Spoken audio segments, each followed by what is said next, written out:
Ayano Koji-kun de la classe D est prié de se présenter à la salle des professeurs. Chabashira Sensei vous a convoqué. Après qu'une sonnerie retentit, une voix m'appela depuis les haut-parleurs. On dirait que la prof doit te voir. Ouais. Désolé Kushida, j'y vais. Depuis mon entrée dans ce lycée, je n'avais rien fait qui nécessitait une convocation. Tout en sentant le regard des élèves, je quittai la salle de classe. Je me rendis à la salle des professeurs et ouvris la porte timidement. Après avoir scruté l'endroit, je ne vis Chabashira Sensei nulle part. J'ai interpellé une femme qui se regardait dans le miroir. Excusez-moi, est-ce que Chabashira Sensei est ici? Quoi? Sae-chan? Elle était là il y a quelques instants. Elle détourna le visage du miroir pour regarder dans ma direction. Elle avait des cheveux ondulés qui lui donnaient une allure vraiment mature. Vu qu'elle avait prononcé le prénom de Chabashira Sensei, elle devait être proche. Elle avait également l'air d'avoir le même âge. Elle a peut-être quelque chose à faire. Tu veux attendre ici? Non, c'est bon, je vais rester dans le couloir. Je ne me sentais pas à l'aise dans ce genre d'endroit, car je ne voulais pas attirer l'attention. Alors que je retournais dans le couloir, le professeur me suivit. Moi, c'est Oshinomiya Chi, le professeur principal de la classe B. Sae et moi sommes meilleurs amis depuis le lycée. Voilà pourquoi on s'appelle par nos prénoms Sae-chan et Chi-chan. Je n'avais jamais entendu parler de cette prof, mais j'ai écouté attentivement ces informations inutiles.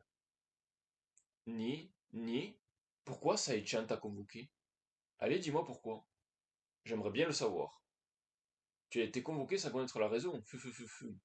C'est quoi ton nom? Je ne m'attendais pas à me faire dévisager de haut en bas et à recevoir un interrogatoire. Elle faisait vraiment preuve d'insistance. Je m'appelle Ayano Koji. Ayano Koji-kun? C'est un nom trop cool ça. J'imagine que tu es populaire. Elle avait plus l'air d'une élève que d'un professeur. Entre elle et Chabashira Sensei, c'était le jour et la nuit. Si c'était un lycée pour garçons, elle aurait conquis le cœur de tout le monde. Né, tu as une petite amie? Non, je ne suis pas très populaire. Je finis de faire l'élève blessé de son amour-propre, mais cela n'empêcha pas Oshinomiya Sensei de réitérer de plus belle son approche. D'une manière harmonieuse, elle s'agrippa à mon bras avec ses fines et douces mains. Pfuh, c'est bizarre. Si j'étais dans la même classe, j'aurais directement jeté mon dévolu sur toi. C'est peut-être parce que tu es trop innocent, ou bien parce que tu es du genre Thunder. Elle piqua mes joues avec ses doigts. Je ne savais pas quoi dire. L'impassé de les lui lécher me vint à l'esprit. Toutefois, je risquerais probablement l'expulsion si ça venait à se savoir. Qu'est-ce que tu fais, Oshinomiya? Chabashira Sensei apparut et frappa la tête d'Oshinomiya Sensei avec son porte-document. Cette dernière s'accroupit, les mains sur la tête, comme pour montrer sa douleur. Aïe! Qu'est-ce que j'ai fait? Tu en profites pour faire des choses bizarres avec des élèves. Mais non, nous étions juste en train de discuter pendant qu'ils t'attendaient. Eh bien c'est bon, je suis là. Désolé de t'avoir fait attendre Enokuji-kun. Allons en salle de conseil et d'orientation. Ne vous en faites pas, je n'ai vraiment pas beaucoup attendu. En salle d'orientation, ai-je fait quelque chose de répréhensible? Je pensais être le genre d'élève plutôt discret. Tu viens de donner toi-même une partie de réponse. Suis-moi. Je suivis Chabashira Sensei en me demandant vraiment à quelle sauce j'allais être mangé.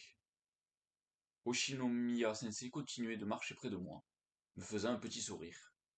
Quand Chabashira Sensei s'en rendit compte, elle lâcha un regard démoniaque. Il ne me semble pas t'avoir convié ici. Ne sois pas si froide. Ce n'est pas grave si j'écoute, non? Et puis, Sae-chan, tu n'es pas très doué pour les cours particuliers. Quelle est ta motivation en convoquant ainsi Ayano-koji-kun?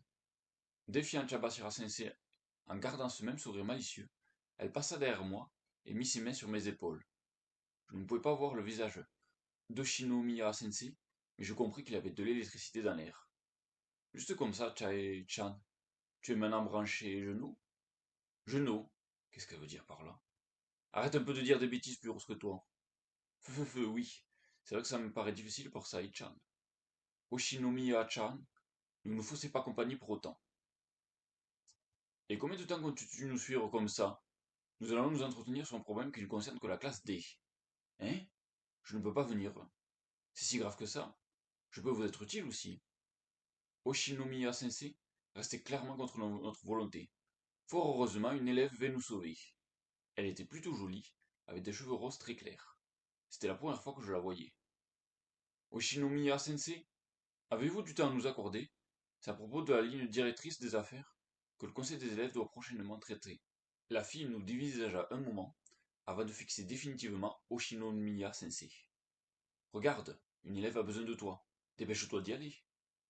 Chabashira Sensei frappa le derrière d'Oshinomiya Sensei avec son porte-document. Oh, enfin. Je pense qu'elle va vraiment se mettre en colère si je ne pars pas. À plus tard, Enokuji-kun.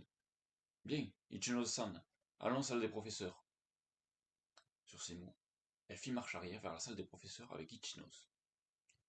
Chabashira Sensei tapota légèrement sa main contre son front à la vue de sa collègue qui s'éloignait. Pendant qu'on continuait à se diriger vers la salle de conseil et d'orientation, on ne mit pas trop de temps à arriver, car ce n'était pas si loin de la salle des profs.